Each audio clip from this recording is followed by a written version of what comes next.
بيكم يا رب تكونوا بخير. النهارده هنعمل اسهل فينو تقدري تعمليه ولا مجهود واقتصادي، ولا بيض ولا لبن ولا زبادي ولا زبدة، كله ده مفيش وبمقادير قليلة خالص.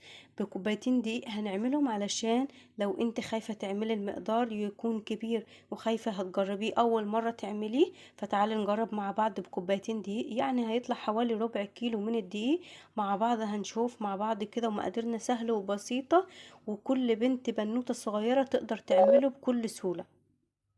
تعالوا نشوف مع بعض. هنا معايا حوالي نص كوباية من المية الدافية، مش هنزل بيها كلها علشان انا مش عارفة الدقيق هياخد معايا قد ايه. هنا معايا معلقة صغيرة من السكر.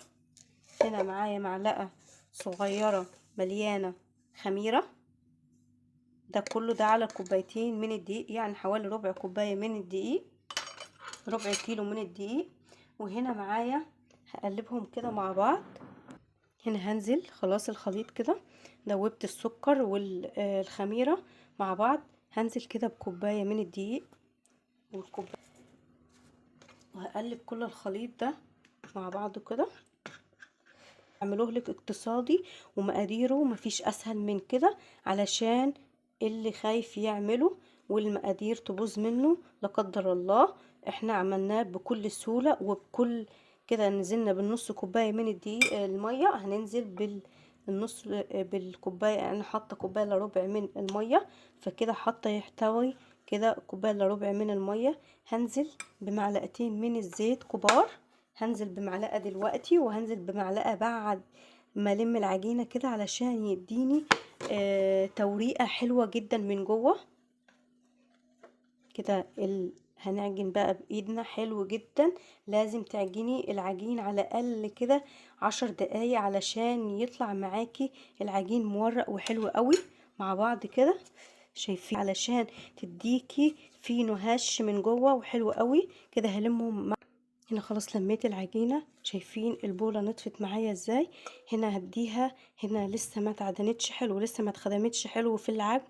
هنا لازم تعجنيها بقى، تشيليها كده ولازم تعجنيها حلو قوي على الرخامة علشان تديكي العجينة صح كده معانا. كده هنزل برضو لسه معايا، يعني خدت معايا كده كوباية الا من المية الدافية. كده لازم اعجن فيها حلو قوي لحد ما تبقى معايا تمام جدا. شايفين؟ مفيش اسهل من كده. شايفين العجينه معايا ناعمه وطريه جدا ازاي؟ ما تقوليش ده بتلزق معايا يبقى محتاجه دقيق تاني. هنا كده المقادير مظبوطه جدا جدا. خدت كوبايه الا ربع من الميه الدافيه كده. المقادير تشوف طريه، مش بتلزق في ايدك كده، حلو قوي. شايفين كده اتخدمت حلو جدا في العجن. فكده هسيبها ترتاح. يعني العجينه برضو بتلزق في ايدي بس بتسيب ايدي نظيفه. يعني ما تقوليش ده العجينة كده محتاجة دقيق، كده مش محتاجة اي حاجة معاكي. سيبيها ترتاح بقى نص ساعة ونشوف بعد كده هتطلع عاملة معانا. طبعا من العجينة حوالي 50 جرام من العجينة. ممكن تصغري الصابع، ممكن تكبري يعني زي ما انت عايزة كده. هسيبها كده برضو. لازم كده نفرد مع بعض كده الفينو بتاعنا الجميل ده. هنا اول واحدة هعمل ايه، هجيب مردانة هفردها وممكن بايدي خالص. احنا عايزين نطلع الهواء علشان الهواء ده ما يعملناش فقاقيع في التخمير، كأني ما عملناش اي حاجة. هتلاقي العجينة معاكي باظت واحنا مش عايزين كده. انا خلاص كده فردت العجينة كده مع بعض. هجيب اللي تحت دي، هخلي اللي في وش دي كده تحت. انا قلبت العجينة وخليت اللي تحت فوق علشان الفقاقيع والحاجات اللي كده تبقى من جوه مش من بره. تمام معاكي؟ اتمنى تكون واصله لك الفكره. هنا خلاص كده هبدخل كل العجينه كده مع بعض. بقفل كده، لازم اقفل حلو قوي علشان لو ما قفلتش هتلاقيه في التخمير فرش معاكي وبقي مش لطيف خالص. احنا عايزينه كده لطيف ومعانا حلو جدا كده. شايفين الصابع الفينو عامل ازاي؟ حلو. خلاص كده بالمردانه كده معايا، ممكن بايدك خالص. بس انا عشان او الهواء اللي في التخمير طلع خالص معايا. هنا خلاص كده تمام جدا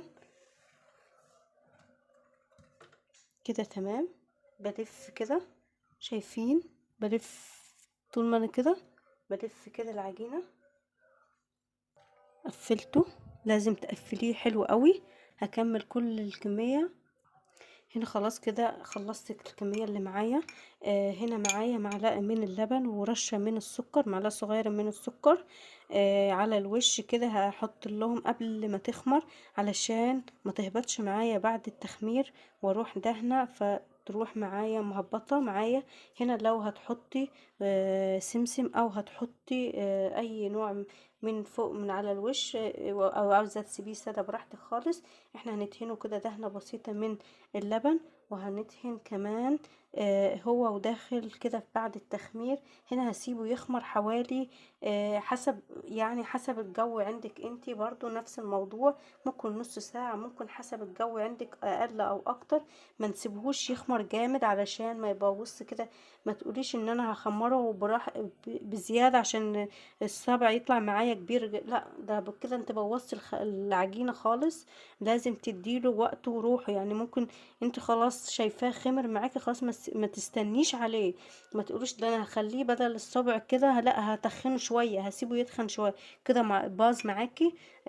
لما تقولي ده هخش في الفرن هيبوظ خالص، هتلاقيه باظ خالص معاكي في الفرن. هنا كده هسيبهم حوالي نص ساعة تلت ساعة حسب ما اشوف التخمير معايا. هغطي الوش علشان ما يخلوش ينشف معايا. هغطيه بكيس مش اكتر من كده، وحاجة تكون اعلى منه علشان ما يكونش يهبط لي التخمير. خلاص التخمير بتاع الفينو كده يعني مكملش معايا نص ساعة، والتخمير بقي زي الفل كده. هيخش على نار عالية حوالي يعني نار تكون على 200. شغلي تحت بس، ولو عندك فوق وتحت شغلي. ممكن مش بياخد معاكي يعني من 7 ل9 دقايق بالكتير بيكون خلاص تمام. لو ما عندكيش فوق وتحت شغلي الاول تحت وسيبيه لحد ما ياخد لون من تحت، وبعد كده شغلي الشواية. ما بياخدش دقيقة، يعني اقل من دقيقتين بالكتير هتلاقيه خد لونه زي الفل. هنشوف ندخله في الفرن ونشوف هيطلع عامل ازاي. اقولك بعد ما تطلعيه من الفرن تغطيه بكيس وتحط عليه قماشة من فوق، مهم جدا ضروري جدا جدا جدا عشان يطلع معاكي طراوة الفينو بالشكل ده.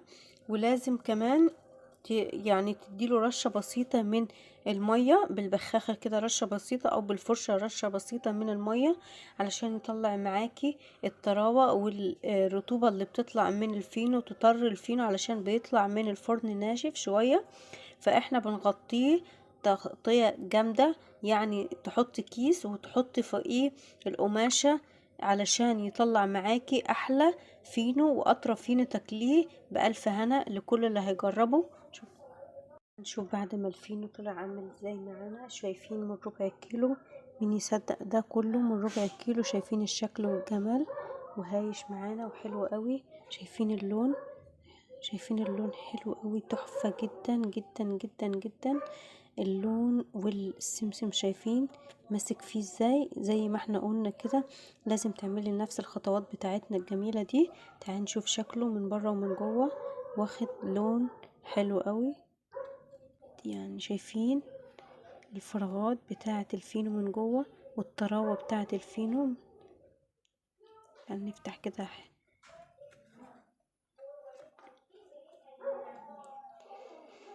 تعال نفتح من جوه كده نشوف الفراغات بتاعة الفينو من جوه.